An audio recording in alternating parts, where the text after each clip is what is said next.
할렐루야. 아멘. 오늘도 우리 히즐라이프 처치는 하나님께 최고의 예배를 드리길 소망합니다. 오늘 본문에 나오는 사마리아 여인은요, 예수님을 직접 보고 은혜를 누리는 몇 안 되는 사람 중에 하나 아닙니까? 물론 신약 성경에 기록된 것이 예수님의 모든 사역을 다 기록한 것은 아니기에 훨씬 더 많은 사람을 만나시고 또 그에게 말씀을 또 복음을 전하셨을 것입니다. 그런데요, 그 수많은 사람들 중에 굳이 사도 요한이 사마리아 여인과의 그 만남을 왜 기록했는지, 어떤 의미가 있는지, 어떤 뜻이 담겨 있는지를 우리는 정확히 알고 넘어가야 될 필요가 있습니다.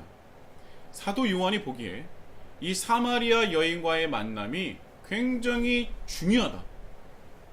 예수님의 그 말씀 가운데, 사역 가운데 굉장히 중요한 부분을 차지한다 라는 생각이 있어서 요한복음에 기록을 한 것이겠죠.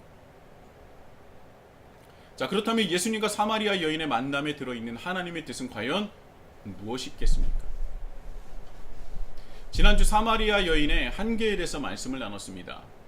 물을 달라는 예수님을 향해 당신은 유대인이지 않소? 라고, 당신은 유대인이 아니요, 지금 이렇게 나에게 말을 거는 것과 그리고 물을 달라고 하는 게 지금 유대인인 당신으로서 제정신이요? 뭐 이런 식으로, 뭐 정신 차리시오, 뭐 이런 식으로 말을 한 것이죠. 굉장히 격한 반응을 보이고 예수님을 향해 자신의 감정을 그대로 쏟아붓지 않습니까? 먼저 유대인에 대한 격한 반응, 유대인 자체를 반기지 않는 모습을 오늘 본문 말씀을 통해, 이 요한복음 4장의 말씀을 통해서 우리는 알 수 있습니다. 유대인과 사마리아인들의 그 사이에 있었던 수백 년간에 걸친 원한 관계는 제가 지속적으로 말씀을 드리지 않았습니까? 그런 일들이 있었기 때문에 사마리아 여인은 예수님을 향해서 유대인이 아니요 라는 격한 반응을 보이며 불편해했던 것입니다.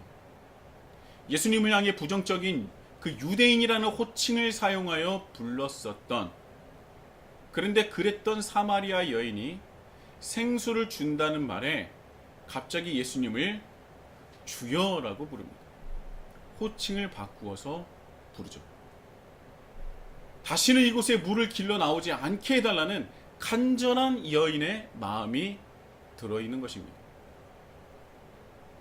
물을 길러 나오는 것이 사마리아 여인 입장에서는 아주 지긋지긋했던 것 같아요.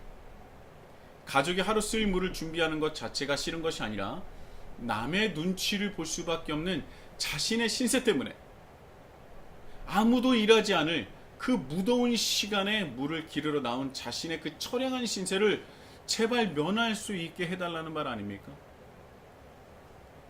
예수님께서 주신다는 생수와 사마리아 여인이 생각하고 받아들였던 생수가 다른 것이죠.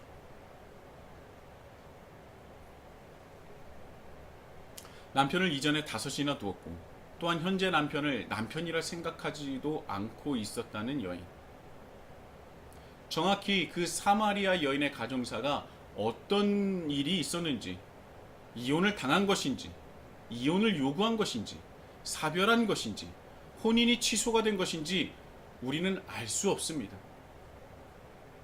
그러나 분명한 것은 그렇게 남편을 지속적으로 결혼하고 이혼하고 결혼하고 이혼하고 결혼하고 헤어졌었던 것을 반복했었던 자신의 모습을 많은 사람들이 좋지 않게 생각을 했었던 것이고, 또한 자신도 그런 것에 대해서 부끄럽게 여겼기 때문에 아무도 다니지 않을 그 무더운 시간에 그렇게 힘들게 물을 길러 나왔던 것이 바로 사마리아 여인이었습니다.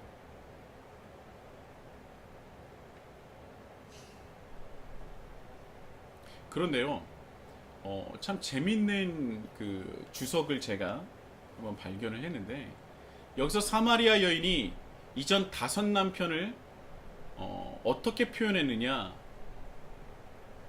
바로 하나님을 버리고 다른 나라를 선택했던 북이스라엘의 죄를 뜻한다 라고 보는 신학자들이 있다는 거예요. 참 재밌었습니다. 이 다섯이라는 이 상징적인 숫자가 의미하는 바가 있다는 것이죠. 북이스라엘이 어떤 나라에게 멸망을 했습니까? 아수르죠. 자, 그렇다면 아수르라는 나라의 침략을 막기 위해서 북이스라엘이 선택했던 것이 무엇입니까? 하나님 앞에 엎드려서 기도하며 우리를 살려달라고 기도했습니까? 아니면 다른 나라를 찾아갔습니까? 다른 나라를 찾아갔어요. 그 나라가 어떤 나라입니까? 이집트, 애굽이에요. 그래서 처음에는 애굽이라는 나라에 마음을 돌리고, 그리고 그에 이어서 자신을 멸망시켰었던 아수르, 그리고 그 다음에 자기를 지배했었던 바벨론, 그리고 그 다음에 대표적인 나라, 뭐 여러 가지 나라도 있었지만 대표적인 나라 페르시아, 그리고 마지막으로 현대의 로마. 그래서 애굽을 제외하고 모두 사마리아 지역을 통치했던 제국이라고 볼 수 있습니다. 사마리아는 유독 이방 나라에 대해서 매우 친화적인 정책을 가졌죠. 그래서 아수르라는 나라가 혼합 정책의 영향을 직접적으로 받았기 때문에도 그런 이제 정책을 이후에 펼칠 수도 있었지만, 그러나 그 이전에도 북이스라엘은 하나님을 붙잡고 하나님을 의지하는 것이 아니라 자신을 도와줄 또 다른 강대국을 찾았던 것이 북이스라엘입니다. 남유다도 마찬가지였지만 말이죠. 그렇게 멀리 있었던 애굽에게 찾아가서 도와달라고 합니다. 그러나 애굽이 도와줄 수 없었죠. 그래서 이 다섯 남편은 원래 남편인 하나님을 버리고, 그리고 그가 결혼했었던, 그가 의지했었던 나라 다섯 나라를 말하는 것이다. 그렇게 보는 신학자가 있습니다. 왜 그렇게 봤느냐? 유대 사회에서는요, 5번에서 6번의 결혼은 있을 수 없는 일이라는 거예요.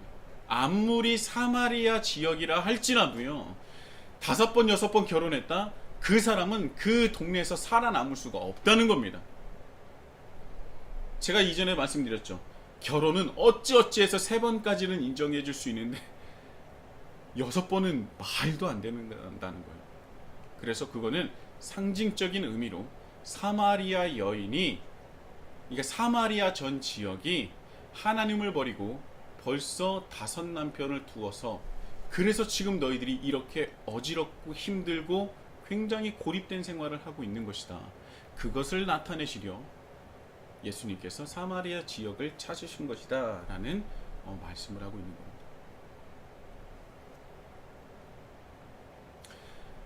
이 사마리아는요, 다른 그 지역과는 다르게 특히나 사마리아 지역은 친이방 정책을 가졌고요. 그래서 더더욱 유대인들과 사이가 좋을래야 좋을 수가 없었던 겁니다. 어찌 보면 사마리아 여인은 유대인에게도 무시를 받고 조롱을 받는 사람인가 동시에 사마리아 안에서도 무시를 받고 조롱을 받는 사람이었던 거예요. 그래서 다른 사람의 시선을 피해만 했던 가장 불행하고 가장 힘든 삶을 살아가는 존재가 바로 이 사마리아 여인이었다는 겁니다. 그런데 이 사마리아 여인이 어떤 탈출구를 모색하지 못하고 있는 거예요. 내가 이런 삶에서 어떻게 해야 내가 벗어날 수 있는 것인가? 내가 어떻게 해야 이렇게 힘들고 불행한 삶을 벗어날 수 있는가? 그 탈출구, 해결 방법을 못 찾고 있었던 겁니다. 그래서 그가 원했던 건 무엇이냐면, 이 지긋지긋하고 내가 눈치 볼 수밖에 없는 이 물길로만 안 왔으면 참 좋겠다. 그러니까 예수님의 생수를 주시겠다 하니까 주여라고 얘기하면서, 방금 당신 유대인이 아니요 이 정신 차리시오라고 했었던 이 사마리아 여인이, 주여 제발 내가 이 지긋지긋한 물을 길러 오지 않게 마르지 않는 샘이나 마르지 않는 생수를 나에게 주십시오라고 얘기를 했던 것이죠.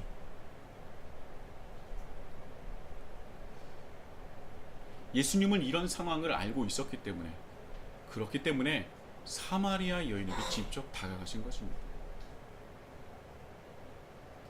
사마리아 여인은 이런 마음이 있지 않았겠습니까? 스스로 이렇게 생각할 수도 있었을 것 같아요. 내가 제대로 된 남자만 만난다면 안정되고 남부럽지 않게 살아갈 수 있지 않을까? 뭐 다른 생각도 할 수 있었겠죠. 이렇게 더 이상 눈치 보며 살 수 없어. 더 이상 이렇게 살고 싶진 않아. 제발 이런 삶에서 벗어나고 싶다. 이 지긋지긋한 삶에서 벗어나고 싶다. 그런데요, 제가 이 말씀을 보고 연구를 하는데 이 사마리아 여인이 다른 타 지역 사마리아 지역의 사람과 다른 점이 있었습니다. 이렇게 한계가 명확했었던 사마리아 여인이 남다른 부분이 있었어요. 결혼을 많이 하는 것이 남다른 겁니까? 그건 아니겠죠. 분명히 이 말씀 안에 사마리아 여인이 가지고 있는 남다른 면모가 있었다는 겁니다. 그거는 이제 이후의 말씀을 보면은 이 같은 동네에 살았던 사람들도 포함이 되는데요. 그것이 무엇이냐면 메시아라는 존재를 알고 있었다는 거예요. 히브리어는 메시아, 헬라어로는 그리스도. 오늘 본문 25절입니다. 여자가 이르되 메시아 곧 그리스도라 하는 이가 오실 줄을 내가 아노니 그가 오시면 모든 것을 우리에게 알려주시리이다. 사마리아 사람인데도 불구하고 메시아라는 존재를 알고 있었어요. 그런데 왜 이것이 메시아, 이 사마리아 지역 사람이 메시아라는 존재를 알고 있었다는 것이 왜 남다른 이유가 됩니까? 우리는 그러면 이 역사적인 것을 다시 한번 알아볼 필요가 있어요. 사마리아 사람들은 아수르 제국의 혼합 정책을 받은 지역으로 수백 년 동안 지역적으로, 문화적으로, 경제적으로 유대 전통 안에서, 유대 그 나라 안에서 완벽하게 고립된 생활을 하고 있었습니다. 완벽하게 고립됐어요. 수백 년 동안 고립되었습니다. 그 혼합 정책을 아수르 제국뿐만 아니라 그 다음에 바벨론, 그 다음에 페르시아, 그 다음에 또 뭐였죠? 로마, 뭐 이런 나라를 통해서 그들은 적극적으로 혼합 정책을 폈기 때문에 유대 지역에서는요, 그들의 특출난 혼합 정책, 친화적인 혼합 정책 때문에 그들은 정치적으로, 문화적으로, 지역적으로, 경제적으로 완전히 고립된 생활을 하고 있었어요. 그 고립된 생활이, 고립된 삶이 어디에까지 이어지냐면 성경마저도 영향을 받습니다. 성경이 유대인들과 달랐어요. 어떻게 다를까요? 유대인들의 성경은 구약 성경밖에 없습니다. 지금 우리가 보는 구약 성경이 유대인들이 지금도 보는 구약 성경과 동일합니다. 그건 아셔야 돼요. 유대인들은 우리가 보는 구약 성경 39권을 다 같이 보고 있습니다. 그러나 신약 성경 27권을 인정하지 않고 있는 것이죠. 구약 성경은 유대교와 기독교가 동일합니다. 우리 개신교와 말이죠. 그런데 여기서 이 구약이 사마리아 지역과 달라요. 사마리아는 특이하게 오직 모세 오경만을 성경으로 인정하고 뒤에 나오는 역사서나 지혜서나 예언서 등을 받아들이지 않았습니다. 그래서 이를 들어 뭐라고 하느냐? 사마리아 오경이라고 얘기해요. 우리는 모세 오경이라고 얘기하는데 사마리아 지역의 사람들만은 특히 보는 그 오경이 있으니 그것을 사마리아 오경이라고 합니다. 그러면 전체적인 내용이 다르냐? 다를 것 같아요? 안 다를 것 같아요? 99%가 같습니다. 그런데 1%가 약간이 달라요. 왜 다를까요?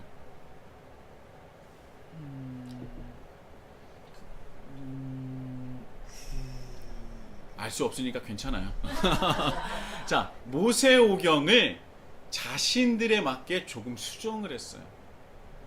자, 사마리아인들의 성전이 어디에 있었다고 했습니까?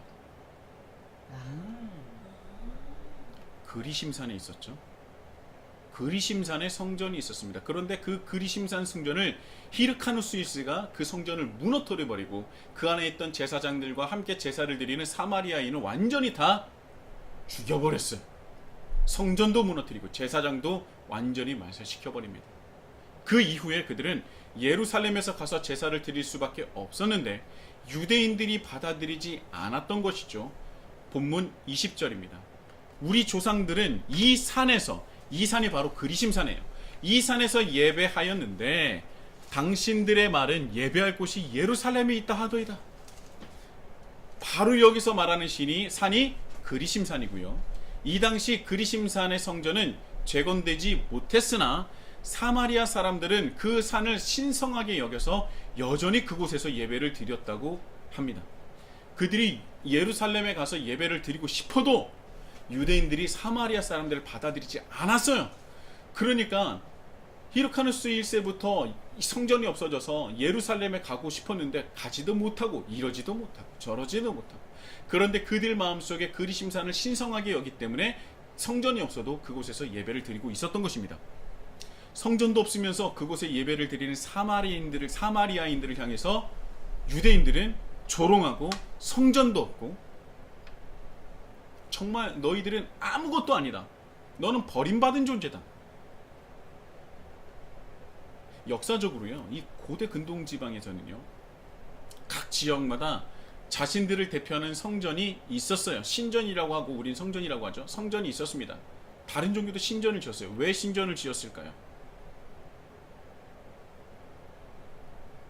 왜냐하면 신전이 있어야, 성전이 있어야 신이 나와 함께하고 있다라는 생각을 가지고 있었기 때문입니다.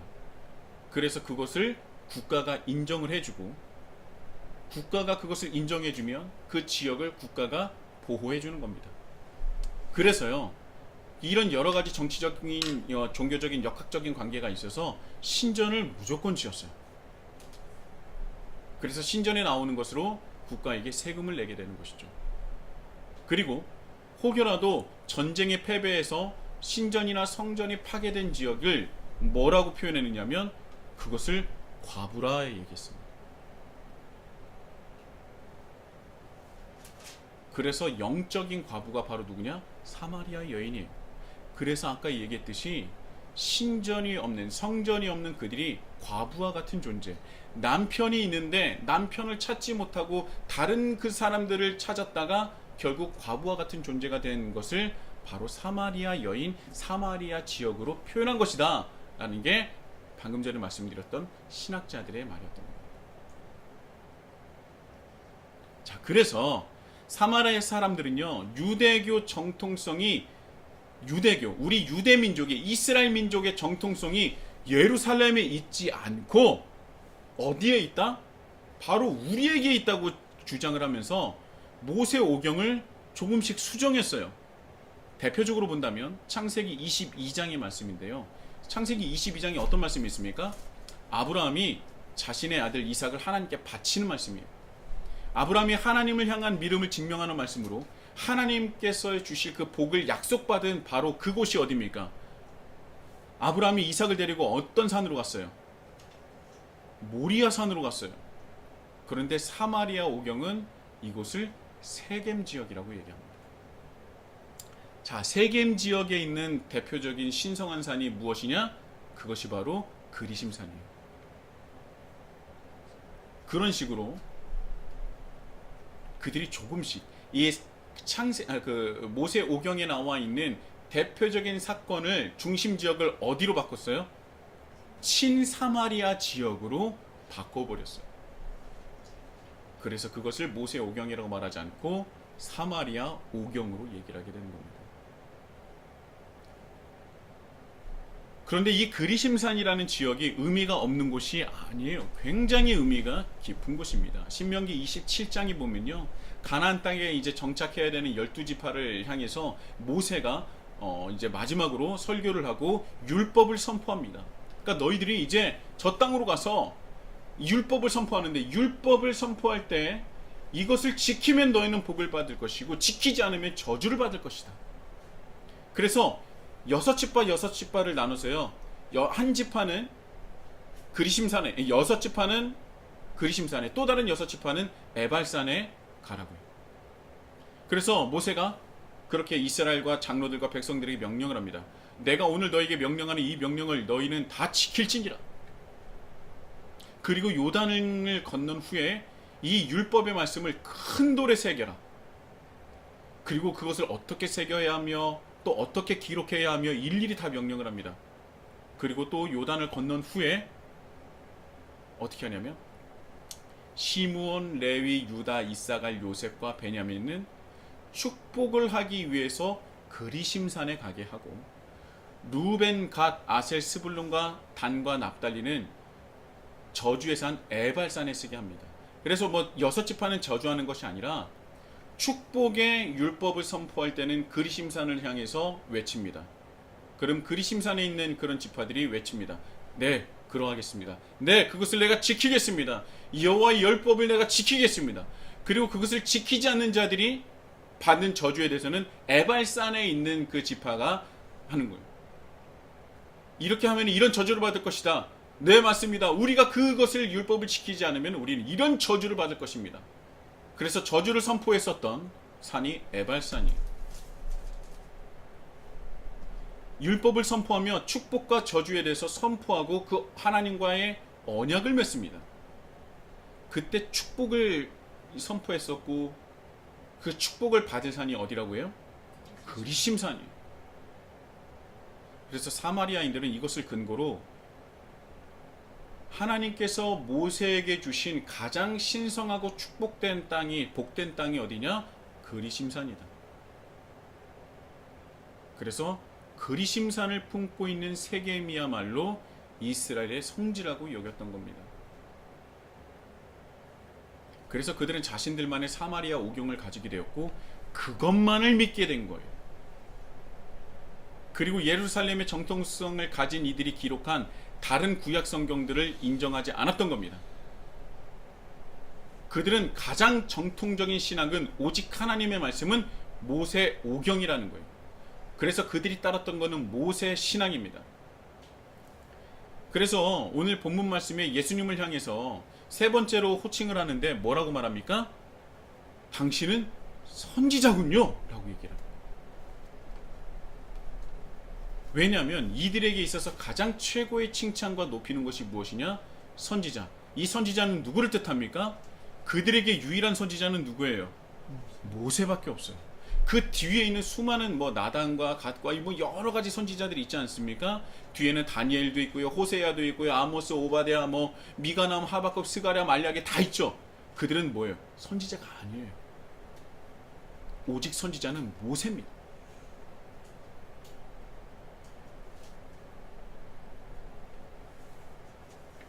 그래서 이들에게 선지자는 오직 모세인데, 참 재밌는 것은 이 사마리아 지역 사람들은요, 우리가 믿고 정말 은혜를 받았던 수많은 선지자들, 뭐 이사야, 예레미야, 에스겔, 다니엘 아무도 인정하지 않았다는 거예요. 자, 그렇다면 여기서 무엇이 문제되느냐? 그럼 목사님, 여기서 무슨 문제가 일어납니까? 메시아에 대한 말씀이 어디에 기록되어 있어요? 예언서의 90% 이상이 다 기록되어 있지 않습니까? 그러니까 그들은 사마리아 오경만을 믿고 읽었었던 그들은요, 메시아라는 존재를 알 수 있다 없다? 없다. 수백 년 동안 철저하게 종교적으로, 정치적으로, 지역적으로, 경제적으로 철저하게 고립됐던 사마리아인들은요, 예언서를 받아들이지 않았고요, 받아들일 수도 없었습니다. 그래서 모세 오경이라고 하는 자신들이 조금 수정해서 봤었던 사마리아 오경만을 봤기 때문에 그들은 메시아는 존재를 알 수가 없어요. 그리고 더 나아가서 그 유대교회, 그 이스라엘의 정통성을 예루살렘에 두고 있지 않았기 때문에, 자신들이 정통성을 가지고 있었기 때문에 그들이 말하는 메시아를 절대 받아들일 수 있었다 없었다? 없었다. 알고 있어도 받아들일 수 없었던 겁니다. 그런데 이 사마리아 여인은 뭐라 그래요? 당신이 메시아 그리스도시이지 않습니까? 이게 바로 사마리아 여인이 남다른 모습이었다는 거예요.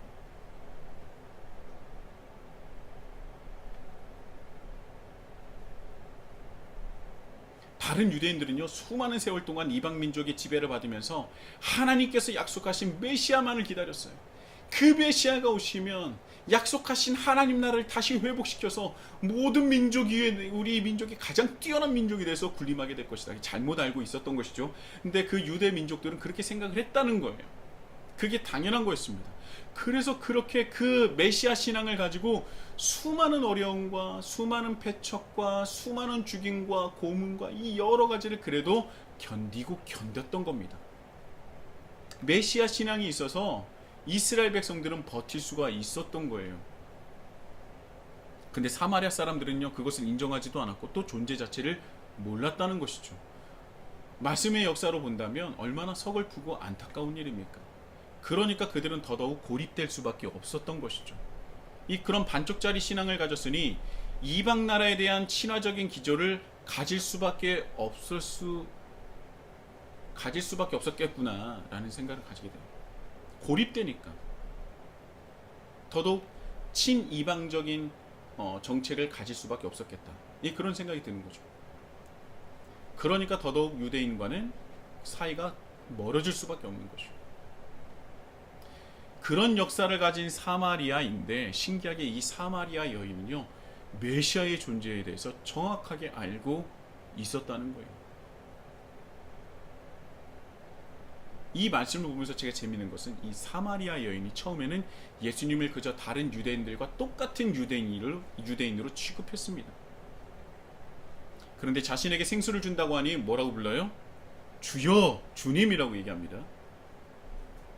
그런데 여기서 남편에 대해서, 자신의 현 상황에 대해서 내가 말도 안 했는데 알고 계시니까 뭐라 그래요? 당신 혹시 선지자 아니십니까? 그런데 더 나아가서 급기야 조상들로부터 신성하다 여기는 그리심산에서의 예배가 중요한 것이 아니고, 그러면 예루살렘을 중요하다 얘기할 줄 알았는데 예루살렘도 중요한 것이 아니다. 예배를 드리는 곳이 중요한 것이 아니라 뭐가 중요하다고 해요? 예배를 드리는 사람이 중요하다. 예배자가 중요한 것이다 라고 말씀을 하십니다. 그래서 하나님은 영이시니 예배하는 자가, 예배하는 곳이 아니라 예배하는 자가 뭐라 그래요?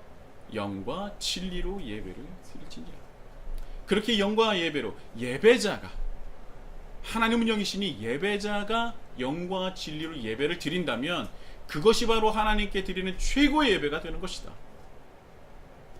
그랬더니 그 말을 듣고 여인이 뭐라고 합니까? 25절이죠. 여자가 이르되 메시아 곧 그리스도라 하는 이가 오실 줄을 내가 아노니 그가 오시면 모든 것을 우리에게 알려주시리이다. 사마리아 여인은요, 메시아에 대해서 알고 있었어요. 그런데요, 그것을 아는 것이 모든 것을 다 알고 있었겠습니까? 아니잖아요. 지난주에 제가 뭐라고 말씀드렸습니까? 그는 생수에 대한 말씀을 알지도 못했어요. 왜? 사마리 지역 사람들은 사마리아 오경 이외에 아무것도 보지도 배우지도 않으려고 했으니까 말씀을 모릅니다. 그런데 더 나가서 말씀을 알려고도 하지 않았어요. 그런데 그는 알 수는 없었으나 유대인들이 전했었던, 그리고 그것이 직접적으로 들었는지 어떻게 들었는지 모르겠지만 그 말을 듣고 어떻게 했어요? 마음에 새겼던 거예요. 하나님의 말씀을 마음에 새겼던 겁니다. 완벽하지 않죠. 너무나 부족하죠. 그러나 예수님은 그 부족하지만 한 줄기의 희망을 보시고 사마리아 여인에게 다가가신 것 아니겠습니까?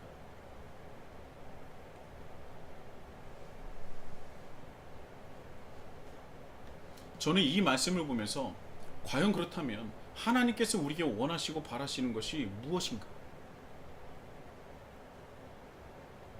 정말 부족하고 여전히 연약하지만 그럼에도 불구하고 조금이라도 성장하려고 노력하는 우리의 그 믿음을 보시는 것 아닐까? 우리가 아무리 하나님의 말씀을 100% 알려고 해도, 공부한다 하더라도 이 성경에 담겨있는 하나님의 말씀을 100% 다 알 수 있겠습니까? 없을 거예요.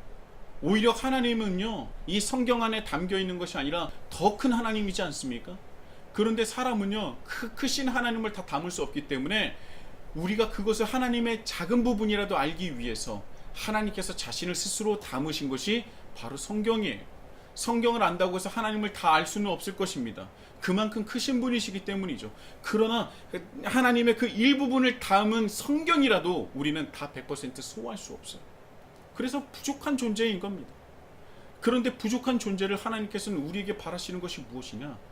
그 부족함에도 불구하고 그래도 내가 하나님을 알고자 하는 그 한마음이라도 있다면 하나님은 그것을 통해서 우리에 통해 역사하시고 받아주시고 이끌어주시고 인도하시는 것 아니겠습니까?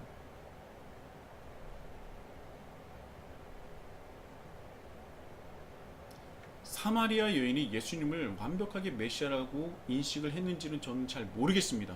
그러나 확실한 것은 무엇이냐면 그 마음속에 예수님, 메시아라는 그 존재를 갈구하고 있었다는 거예요. 갈망하고 있었다는 겁니다.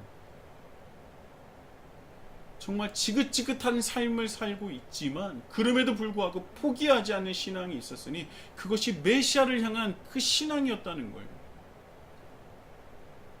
그 마음, 메시아가 어떤 존재인지도 잘 몰랐을지도 모르겠습니다. 이사야 말씀을 몰랐으니까, 예레미야 말씀을 몰랐으니까, 에스겔에 담겨 있었던 그 메시아에 대한 말씀을 몰랐으니까. 그러나 정말 부족하지만, 정말 작았지만, 그러나 그것을 가지고 붙들고 있었던 것이죠. 하나님은 그 마음을 가지고, 그 마음을 보시고 예수님을 보내신 것 아니겠습니까?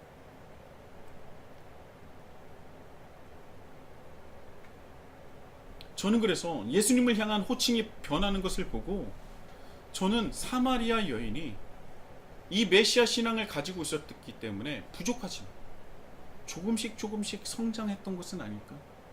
그 짧은 시간이지만 그러나 그가 예수님을 향해서 호칭을 바꾸면서 그가 조금씩 변하고 성장하고 있는 것은 아닐까? 그런 생각을 하게 되었어요. 수백 년 동안 고립되어 하나님의 말씀까지도 잃어버린 사마리아 지역에 어떤 기회인지는 몰라도 메시아에 대한 말씀을 듣고 붙잡았었던 그 기회를 놓치지 않았었던 사마리아 여인이 있었다는 겁니다. 여러분, 하나님은요 공평하신 분입니다. 그래서 저와 여러분에게 말씀하시는 것이 다르지 않아요. 저와 여러분을 찾으시는 그 음성은 다르지 않습니다. 저는 10번 부르고 여러분은 2번 부르고 다른 사람들은 하나님 믿지 않는 사람은 1번 부른 겁니까? 그렇지 않아요. 동일합니다. 하나님은 동일하게 그 기회를 주십니다. 지금도 기회를 주시고 계신 거예요. 그러나 그 기회를 잡는 자는 누구에게 달려 있는 겁니까? 나에게 달려 있는 거예요. 사마리아 여인은 물론 부족한 점이 많습니다. 한계가 많습니다. 남편도 얼마나 많이 그렇게 바꾸고 했는지 모릅니다. 수많은 사람들이 그렇게 뭐라고 얘기하고 조롱하고 무시해서 숨어 다닐 수밖에 없었어요. 죄인이라면 죄인이겠죠. 그런데 그는 그래도 한 가지를 붙잡고 있었습니다. 그것이 뭐예요? 메시아. 나를 채워주실 분이 분명히 있을 것이다라는 그 메시아를 기다렸던 겁니다. 아마 이렇게 유대 사람에게도 멸시를 당하지만 사마리아 사람 그 안에서도 멸시와 조롱을 받고 손가락질 당하는 이 정도만 되면요 스스로 목숨을 끊어도 이상하지 않지 않겠습니까?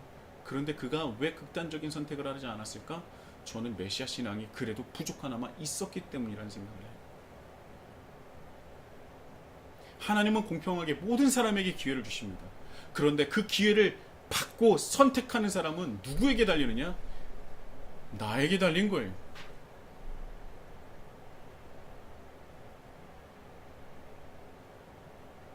그 갈급함, 하나님의 말씀에 대한 갈급함, 부족하지만 그래도 그 갈급함이 있다면 우리는 분명히 성장할 겁니다. 김혜곤 교수님이 이런 말씀하셨습니다. 하나님의 말씀으로 받는 성령 충만함은 허기를 남기는 충만이다. 말이 이상하지 않습니까? 하나님의 말씀으로 받는 성령 충만은 허기를 남기는 충만이라는 거예요. 이상해요. 근데 이상하지 않습니다. 여기서 성령 충만이면 모든 것이 만족되어 더 필요한 것이 없을 것 같은데 허기를 남긴다고 그래요. 허기를 남기는 충만이라는 것이죠. 그렇다면 이것이 말하는 바가 무엇입니까? 내가 성령 충만으로 하나님에 대해서 경험하게도 하나님의 은혜를 경험하게 되면 하나님의 말씀을 통해서 은혜를 받고 내가 하나님의 말씀을 깨닫게 되면 또 다른 허기가 생긴다는 거예요. 어떤 허기가 생깁니까? 하나님의 말씀에 대한, 내가 아직 모르는 하나님의 말씀에 대한 허기가 생긴다는 거예요. 그러니까 성령 충만은 말씀에 대한 허기짐을 생성을 시킨다는 겁니다. 그래서 하나님의 말씀을 알게 되면 또 하나님의 말씀을 알고 싶고, 또 그 하나님의 뜻을 깨닫기 때문에 또 다른 하나님의 말씀을 더 알고자 하는 마음이 생긴다는 거예요. 저는 맞다라는 생각이 듭니다.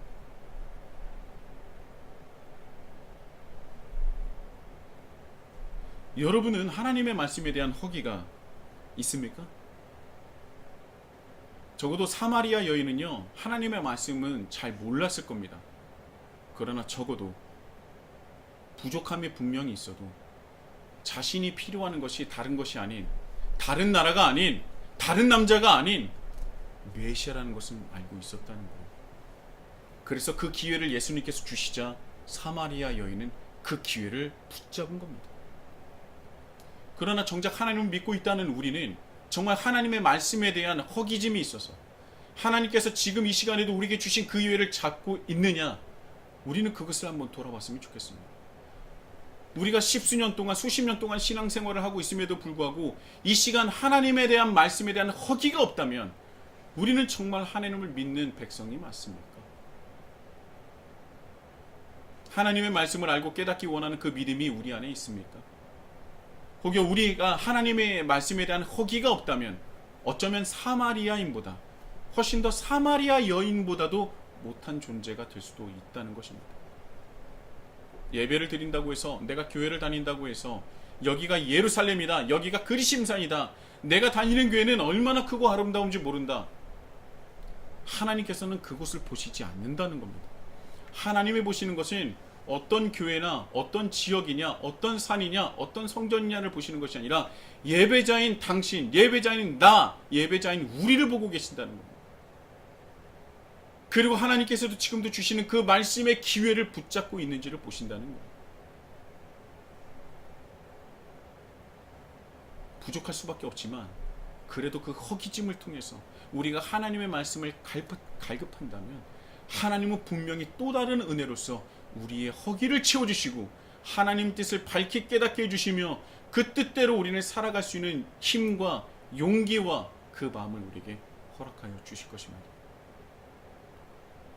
말씀에 대한 허기짐이 우리에게 분명히 필요할 것입니다. 그리고 그것이 있어야지만이 내가 하나님의 자녀라는 증거를 될 수 있는 것이죠. 사랑하는 히즐라이프 형제자매 여러분, 그 누구보다도 하나님의 말씀에 대해서 허기짐을 가지시고 더욱더 하나님의 말씀을 알기 위해서 노력하시고 결단하시고 나아가셔서 하나님께서 주시는 그 놀라운 기회를 놓치지 않는, 그 은혜의 순간을 놓치지 않는 우리 히즐라이프 처치가 되시길 예수님의 이름으로 축복합니다.